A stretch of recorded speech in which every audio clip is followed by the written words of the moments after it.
Ce journal vous est offert par la société RSA, une grande société de production savon et pest control.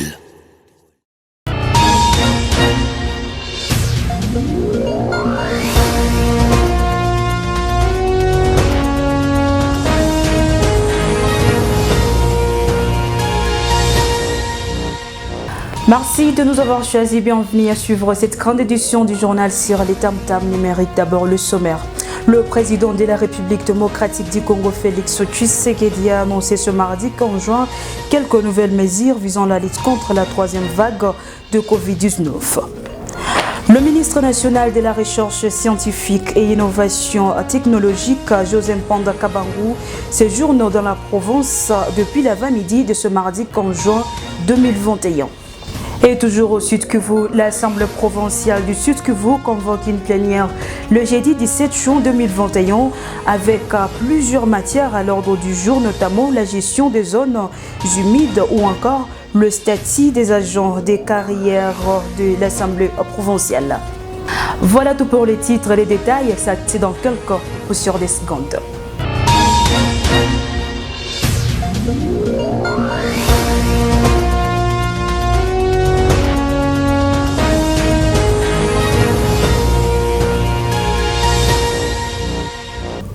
Merci de nous avoir choisis pour vous informer. Et comme annoncé au sommaire de cette édition du journal, le président de la République démocratique du Congo, Félix Antoine Tshisekedi, a annoncé ce mardi 15 juin quelques nouvelles mesures visant à la lutte contre la troisième vague de Covid-19 qui se vit au pays depuis début juin. La nouveauté parmi elles, c'est la fermeture de boîtes de nuit et de discothèques pour une durée de 15 jours. Christian Mokenge nous en dit plus.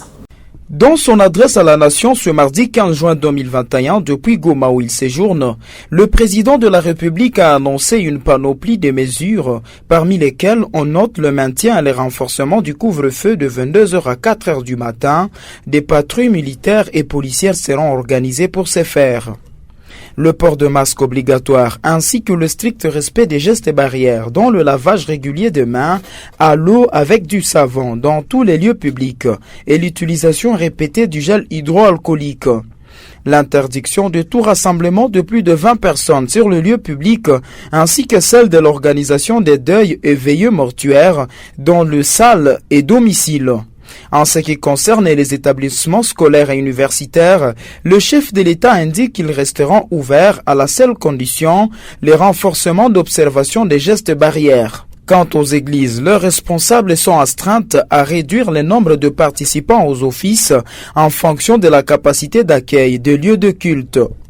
Les contrôles sanitaires aux postes de frontières nationaux seront renforcés. L'obligation de présenter un test PCR négatif réalisé en dehors des 72 heures reste d'application et toute entrée sur le territoire national demeure subordonnée à la réalisation d'un nouveau test PCR auquel nul ne pourra déroger. La fermeture des discothèques et des boîtes de nuit pendant une durée de 15 jours. Les restaurants resteront ouverts dans les conditions de strict respect des gestes barrières. La gestion efficiente du personnel et le recours, le cas échéant, au travail à distance. La prise en charge sanitaire par le gouvernement de tous les cas positifs sur l'ensemble du territoire. D'un point de vue sanitaire, il sera désormais obligatoire de se faire tester régulièrement à l'aide des tests rapides devant tout associé ou non à de la fièvre pour toutes les personnes à risque ou les plus exposées, à savoir les personnels de santé, le corps enseignant, les agents et cadres des entreprises publiques et privées et ou toute autre personne exerçant une activité nécessitant de nombreux contrôles. Les tests antigéniques rapides seront gratuits.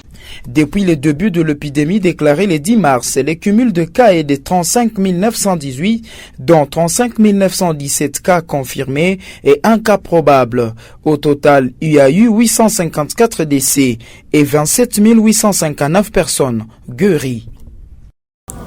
Le ministre national de la Recherche scientifique et innovation technologique, Joseph Mpanda Kabangu, séjourne dans la province du Sud-Kivu depuis l'avant-midi de ce mardi 15 juin 2021. Objectif de la mission, se rendre compte de la situation des tremblements de terre qui a secoué la province les derniers jours dans l'épicentre du séisme et Mwenga. Suivez cet élément de reportage. Au port Youssi, le ministre Joseph Mpanda Kabangu a été accueilli par plusieurs fils du Sud-Kivu venus pour l'honorer. Dès sa descente du canot rapide, le patron de la recherche scientifique au pays n'a pas manqué de dévoiler les bien fondés de sa mission, se rendre compte de la situation des tremblements de terre qui ont secoué une grande partie de la province en date du 9 juin 2021. Je suis envoyé par son Excellence, Monsieur le Premier ministre chef du gouvernement, pour venir observer. Il semble qu'il y a eu un tremblement de terre sur le territoire de Mwenga, à Kamituka. C'est pourquoi je suis venu avec les spécialistes de l'OVG pour aller sur Kamituka et voir ce qui s'est passé. C'est pour cela qu'on est là. Donc on va d'abord aller voir le gouverneur, parler avec lui et puis on va aller à Mwenga dans le territoire de Kamituka.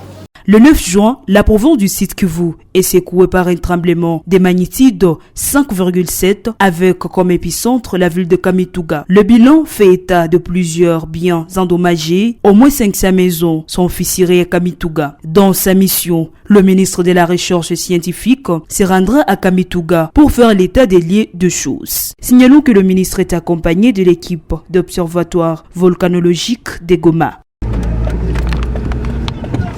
Et au moins 78 195 cas sinistrés venus de Goma et hébergés à Minova sont rentrés chez eux jusqu'au 15 juin 2021. Ces chiffres sont révélés par le président du cadre de concertation de la société civile territoire de Kalehe, Delphine Birimbi, dans une interview accordée au reporter de la radio-télévision Goma Kivu, c'est 15 juin 2021. Delphine Birimbi précise qu'il ne reste qu'une dizaine sur environ 78 254 personnes qui étaient à Minova. Delphine Birimbi devant la caméra de Charmati Fulero à Ganzé. Nous signalons que les véhicules sont arrivés dans le centre de Minova à partir d'hier lundi pour récupérer nos frères et nous remercions d'abord et encourageons le gouvernement provincial du Nord Kivu pour envoyer ces engins. C'est pourquoi nous demandons au gouvernement provincial du Nord Kivu de continuer à envoyer ces véhicules dans le centre de Kalungu, de Mukwija, de Nyabibwe, de Nyamukubi, de Bushushu, de Youssi et de Kasheke pour que nos frères sinistrés qui sont encore là et qui n'ont pas de moyens de retourner à Goma puissent aussi embarquer ces véhicules. Une fois ils sont à Goma, ça va permettre aux élèves de continuer avec les activités scolaires comme les autres. Et également, nous demandons au gouvernement de continuer à voir dans les mesures du possible comment venir en aide les infrastructures scolaires et sanitaires de Calais qui étaient un peu endommagées lors de l'accueil de nos frères sinistrés de Goma pendant leur séjour dans le territoire de Calais. Et comme annoncé au sommaire de cette édition du journal, l'Assemblée provinciale du Sud-Kivu convoque une plénière le jeudi 17 juin 2021 avec plusieurs matières à l'ordre du jour, notamment la gestion des zones humides ou encore le statut des agents des carrières de l'Assemblée provinciale. Suivez cet élément de reportage qui signe Justin Montbantuali.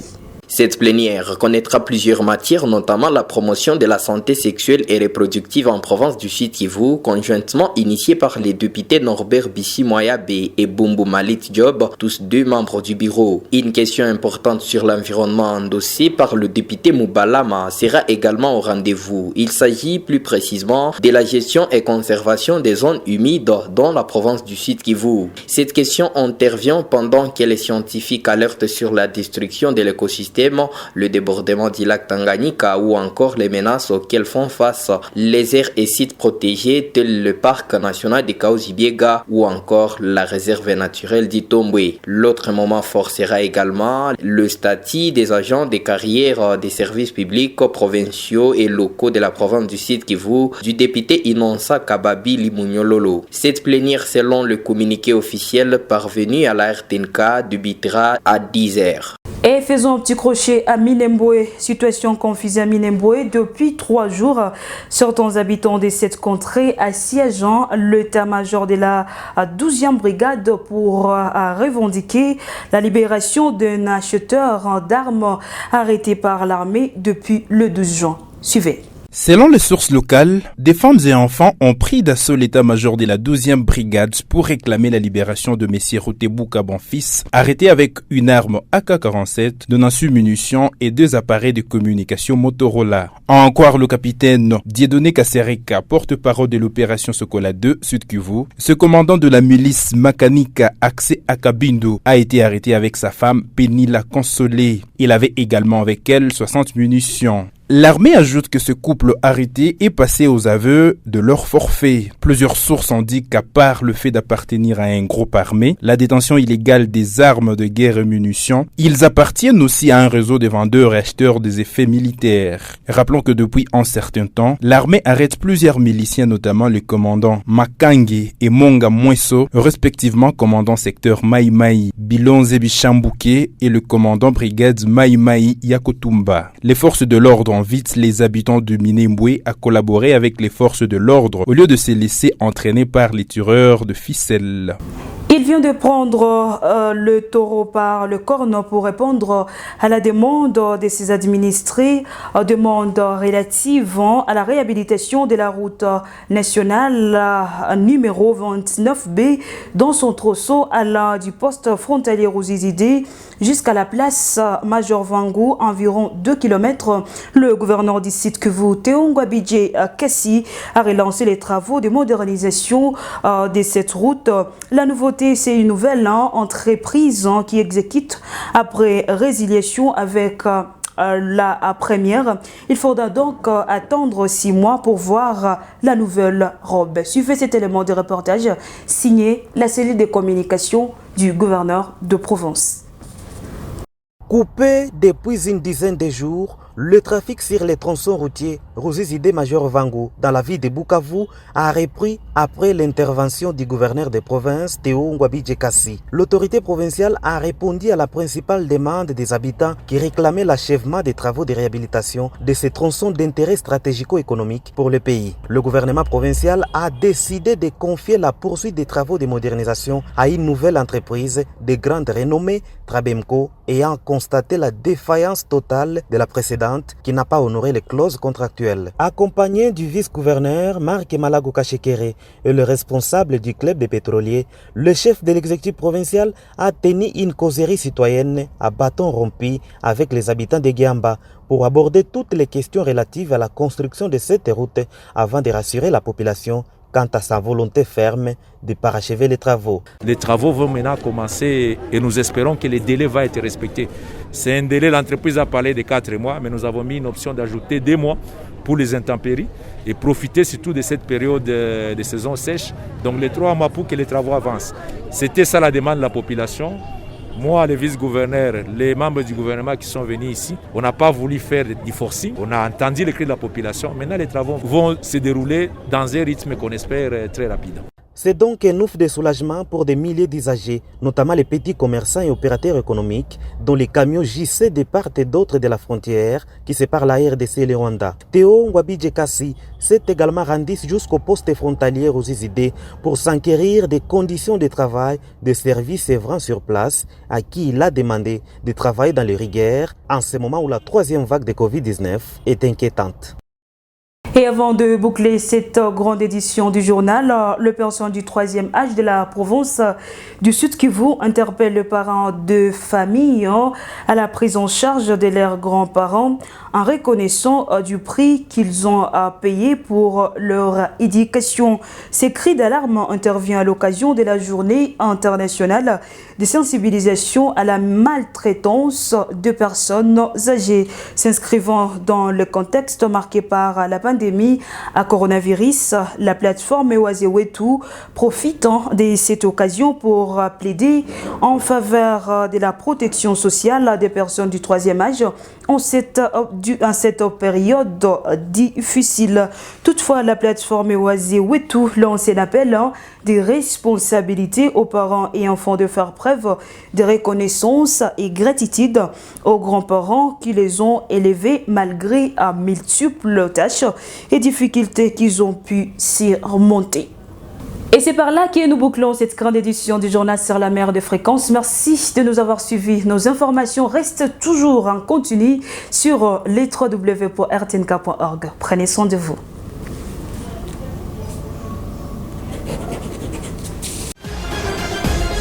Ce journal vous a été offert par la société RSA, une grande société de production savon et pest control.